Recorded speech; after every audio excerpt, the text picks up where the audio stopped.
ಕರ್ನಾಟಕ ರಾಜ್ಯದ ಹವಾಮಾನ ಮುನ್ಸೂಚನೆ. ನಾನು CS ಪಾಟೀಲ್, ವಿಜ್ಞಾನಿ, ಹವಾಮಾನ ಕೇಂದ್ರ, ಬೆಂಗಳೂರು.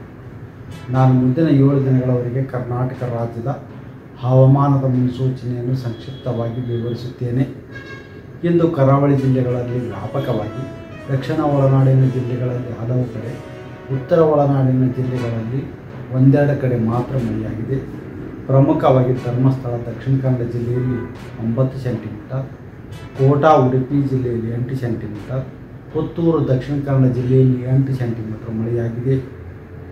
ಈಗಿರುವ ಹವಾಮಾನದ ಸಿನಾಪ್ಟಿಕ್ ಸ್ಥಿತಿ ಏನೆಂದರೆ, ಅರಬ್ಬಿ ಸಮುದ್ರದ ಆಗ್ನೇಯ ಭಾಗದಲ್ಲಿ ಲಕ್ಷದ್ವೀಪ, ಕೇರಳ ಹಾಗೂ ಕರ್ನಾಟಕದ ಕರಾವಳಿಯ ತೀರದಲ್ಲಿ ಸರ್ಕ್ಯುಲೇಷನ್ನು 5.8 ಕಿಲೋಮೀಟರ್ ಎತ್ತರದವರೆಗೆ ಇರುವುದರ ಹಿನ್ನೆಲೆಯಲ್ಲಿ ಅಕ್ಟೋಬರ್ 18ರಂದು ಈ ಭಾಗದಲ್ಲಿ ವಾಯುಭಾರ ಕುಸಿತವಾಗುವ ಹೆಚ್ಚಿನ ಸಾಧ್ಯತೆ ಇದೆ.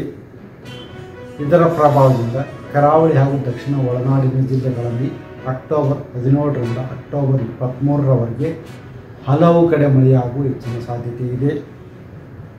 ಉತ್ತರ ಒಳನಾಡಿನ ಜಿಲ್ಲೆಗಳಲ್ಲಿ ಅಕ್ಟೋಬರ್ 17ರಿಂದ ಅಕ್ಟೋಬರ್ 23ರವರೆಗೆ ಕೆಲವು ಕಡೆ ಮಾತ್ರ ಹಗುರವಾಗಿ ಮಳೆಯಾಗುವ ಹೆಚ್ಚಿನ ಸಾಧ್ಯತೆ ಇದೆ. ದಕ್ಷಿಣ ಕನ್ನಡ, ಉಡುಪಿ, ಚಿಕ್ಕಮಗಳೂರು, ಹಾಸನ, ಕೊಡಗು, ಚಾಮರಾಜನಗರ, ಮಂಡ್ಯ ಜಿಲ್ಲೆಗಳ ಕೆಲವು ಕಡೆ ಭಾರೀ ಮಳೆಯಾಗುವ ಸಾಧ್ಯತೆ ಇದ್ದು, ಅಕ್ಟೋಬರ್ 17ರಂದು ಯೆಲ್ಲೋ ಅಲರ್ಟನ್ನು ಘೋಷಿಸಲಾಗಿದೆ. ಬೆಂಗಳೂರಿನಲ್ಲಿ ಅಕ್ಟೋಬರ್ 17ರಿಂದ ಅಕ್ಟೋಬರ್ 23ರವರೆಗೆ ಹಗುರದಿಂದ ಸಾಧಾರಣವಾಗಿ ಮಳೆಯಾಗುವ ಹೆಚ್ಚಿನ ಸಾಧ್ಯತೆ ಇದೆ.